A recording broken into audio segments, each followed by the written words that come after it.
নমস্কার, কেমন আছো তোমরা সবাই? আমার ছোট্ট সংসারের একটি ভ্লগে তোমাদের সবাইকে স্বাগত জানাই। সকালবেলায় উঠে স্নান, খাওয়া দাওয়া সব কিছু করে ছেলেকে নিয়ে স্কুলে বেরিয়ে গেছিলাম। তারপর আসার পথে এদিকে কিন্তু একটু সবজি আর মাছ টাছগুলো নিয়ে এসেছি, যেহেতু শ্বশুরমশাই আছে, তো সেই জন্যই মাছটা নিয়ে আসা। তো এদিকে প্রায় 600 মতো মাছ নিয়ে এসেছি, দাম পড়েছে 150 টাকা মতো। এদিকে শুনেছি মাছের দাম একটু কম, তবে যে মাছটা আমি নিয়েছি সেটা কিন্তু 250 টাকা কেজি। এখানে মানে মাছের ওয়েট অনুযায়ী দাম। তো একটু বড় মাছ নিতে হয়, নাহলে ছেলে খেতে পারে না। অনেক সময় ছোটো মাছও নিয়ে থাকি, কারণ বড় মাছ খাওয়া সবসময় ভালো না। তবে যেহেতু শ্বশুরমশাই এসেছেন, উনি বাড়িতে একা একা রান্না করে খান, ভালো কিছু রান্না হয়তো তিনি করতে পারেন না, আর মাছ তো নেবেনই না, যেহেতু মাছ কেটে ধুয়ে রান্না করার একটা ব্যাপার থাকে। তো ভাবলাম উনি যে কদিন আছেন একটু ভালো কিছু রান্না করারই চেষ্টা করব। তো সেই জন্য কিন্তু মাছটা আসার পথে নিয়ে চলে এলাম। আর আলু আনতে গেছিলাম, আলুটা মাঝে মাঝে ফুরিয়ে যায়, তোমরা জানো বাঙালিদের আলু হলে চলে না, না হলে চলে না। আর আমি সবসময় 1 কিলো করেই আলু নিয়ে আসি, যেহেতু আলু প্রচণ্ড ভারী হয়, মানে হাতে খুব ব্যথা করে, বেশি আলু নিতে পারি না। 1 কিলো আলু নিই, তার সঙ্গে অন্য সবজি থাকে, মাছ থাকে, চিকেন থাকে। তো সেই জন্যই কিন্তু আলু সবসময় 1 কিলো করেই নিই, তার বেশি নিই না। তো 1 কিলো করে নিই বলেই কিন্তু 2-1 দিন পর পর ফুরিয়ে যায়। তো আসার পথে আলুটা নিয়ে আসছিলাম, তো দেখি সেখানে কলমি শাক রাখা আছে। তো ভাবলাম শাক পাতা তো এসে অবধি খাওয়াই নেই, তাহলে একটু শাক নিয়ে যাই। তো সেই জন্য শাকটাও নিয়ে এসেছি। তো স্কুল থেকে এসেই আমি কিন্তু ড্রেসটাও চেঞ্জ করে নিই, যেহেতু আজকে রান্নাটা একটু বেশি হবে, তাই ভাবলাম ড্রেস আর চেঞ্জ করছি না, তখন লাস্টের দিকে যদি এবার তাড়াহুড়ো লেগে যায় মুশকিল হয়ে যাবে। তো এদিকে কিন্তু প্রথমে মাছটা আমি ধুয়ে বেছে নিলাম, যদিও আঁশ থাকে না, তবে আজকে যার কাছে মাছটা নিয়েছি সে কিন্তু খুব ভালো করে আঁশটা ছাড়িয়ে দেয়নি। অতটা মাছ নিয়েছে তাও ঠিকঠাক আঁশটা ছাড়িয়ে দেয়নি। তবে এর আগে একদিন নিয়েছিলাম রুই মাছ নিয়েছিলাম, কিন্তু চারা রুইগুলো নিয়েছিলাম, ছোট যেগুলো হয় দেশি রুই। তো সেই রুইটা তিনি এত সুন্দর করে ছাড়িয়ে দিয়েছিলেন, একটা আঁশও ছিল না।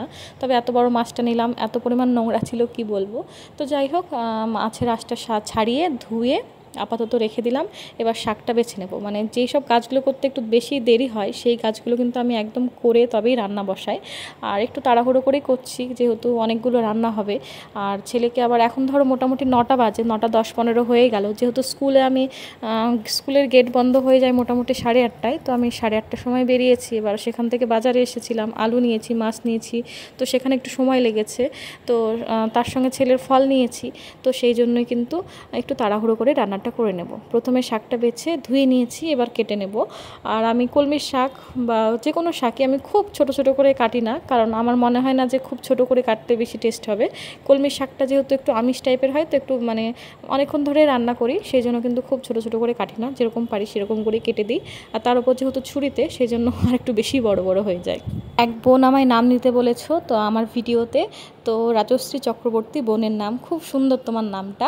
তো কেমন আছো কমেন্ট করে কিন্তু অবশ্যই জানিও। আর ব্লগগুলো কিন্তু দেখো, তোমাদের কাছে আশা রাখবো যে তোমরা সবাই আমার এভাবেই পাশে থাকবে। তো যাই হোক, আর কারো যদি নাম নেওয়ার মতো ইচ্ছে থাকে তাহলে কিন্তু আমাকে কমেন্টে জানিও। শর্ট ভিডিওতে আমি নিতে পারি না, যেহেতু রান্নার চ্যানেলে আমি সেখানে অন্য কিছু বলি, রেসিপিও বলি না, বা কারোর নাম নিতে পারি না, কারণ ওখানে অনেক নাম আসে, প্রচুর নাম আসে। এবার অতগুলো নামে কার নেব না, সেই জন্য ভালো লাগে না। কারো একজনের নিলে আরেকজন কষ্ট পাবে, বলবে ওর নাম নিয়েছো আমার নাম নেওনি। সেই জন্যই ওই শর্ট চ্যানেলে কিন্তু আমি নাম নিতে পারি না। তো ব্লগ চ্যানেলে আমি চেষ্টা করব, তোমরা 2-1টা করে কমেন্ট করবে, আমি কিন্তু চেষ্টা করব তোমাদের নাম নেওয়ার। তো রাজশ্রী কেমন আছো কমেন্ট করে কিন্তু আমাকে অবশ্যই জানিও। তো মাছটা এদিকে কিন্তু ভাজা বসিয়ে দিলাম, যখন শাকটা কাটছিলাম তখনই কিন্তু একটু নুন হলুদ লাগিয়ে রেখেছিলাম। আর অনেকটাই মাছ, যেহেতু 600 মাছ নিয়েছি, তো ছেলের জন্য 1 পিস তুলে রাখলাম, যেহেতু আগামী দিন আবার বৃহস্পতিবার আছে। তো সেদিন কি করব, যখন ছেলেকে ভাতটা খাওয়াবো তখন ওই মাছটা গরম গরম ভেজে দেবো, তাহলে কিন্তু ওর খেতে সুবিধা হবে। এবার আমি কিন্তু মাছ মাংস খেতে ভালোবাসি, হাজব্যান্ড আগে খুব একটা খেত না, ওর কিন্তু ডাল ভাজা এইসব হলেই ভাত খাওয়া হয়ে যেত।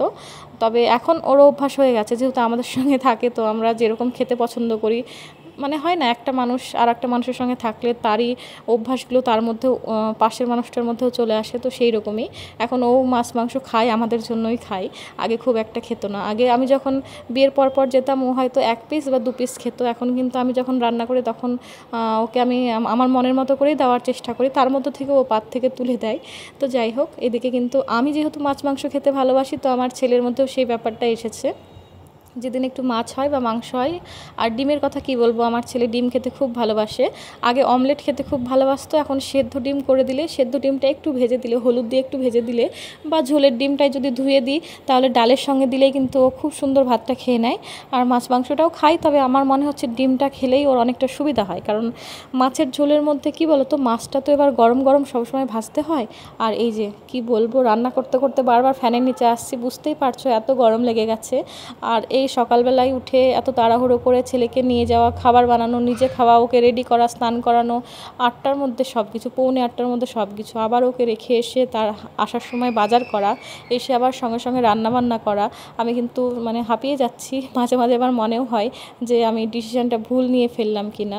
তো যাই হোক, সেসব কথা ছাড়ো। মাছটা কি বলো তো, ঝোলের মধ্যে দিলে না একটু ঝাল হয়ে যায়, যতই ধুয়ে দিই না কেন ছেলে ঝাল ঝাল করে। এবার যখন ভাজা দেবো তখন কিন্তু গরম গরম দিতে হবে, তবেই কিন্তু ভাজাটা খেতে পারবে। পরে ভাজাটা দিলে না খেতে পারে না, কেমন চিমড়ে হয়ে যায়। তো যাই হোক, এদিকে কিন্তু আমি রান্নাবান্না করে নিয়েছি। আর এদিকে কিচেনে সমস্যা দেখা দিয়েছে, একদম জল নামছে না। এই দেখো দেখো, সব থালা বাসনগুলো কিন্তু পড়েই রয়েছে। এদিকে আমার সময়ও হয়ে এসেছে, 10:30 বাজছে। আর সেরকম কিছু খাওয়া হয়েছিল না, চা বিস্কিট খেয়েছিলাম, তো একটু মুড়ি চিনির জল নিয়ে নিলাম। চিনির জলটা কেন খাচ্ছি জানো, মুড়ি খাওয়ার জন্য কিন্তু চিনির জলটা খাচ্ছি না। আমার মনে হলো যে রোদ গরমে যাতায়াত করছি, একটু চিনির জলটা খাই, নুন চিনির জলটা, তাহলে একটু মানে শরীরটা ভালো থাকবে। সেই জন্য এত গরম ধরেছে, তাই নুন চিনি দিয়ে মুড়িটা খেয়ে নিলাম। আর এদিকে দেখো সব কিছু রান্না করে ফেলেছি, ভাত হয়ে গেছে, ডাল, মাছের ঝোল, একটু কাঁঠালের ঝাল, তারপর শাক, সবই করে ফেলেছি। এখন যাব ছেলেকে নিয়ে আসতে।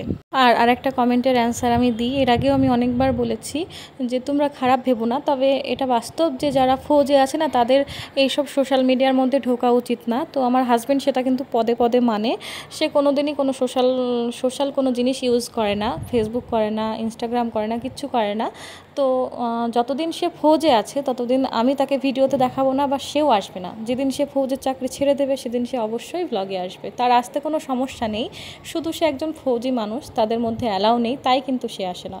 এমন না যে আসবো না, অহংকার, এরকম কোনো ব্যাপার নেই। সে একটা ডিউটি করছে, তো সেই ডিউটি থেকে তার যেটা বারণ সেটা সে মানুক, আমিও চাই। ও নিজেই বলেছে যেদিন আমি চাকরিটা ছেড়ে দেবো, যেদিন আমি ফৌজের বাইরে হয়ে যাব, সেদিন আমি অবশ্যই আসবো, কেন আসবো না।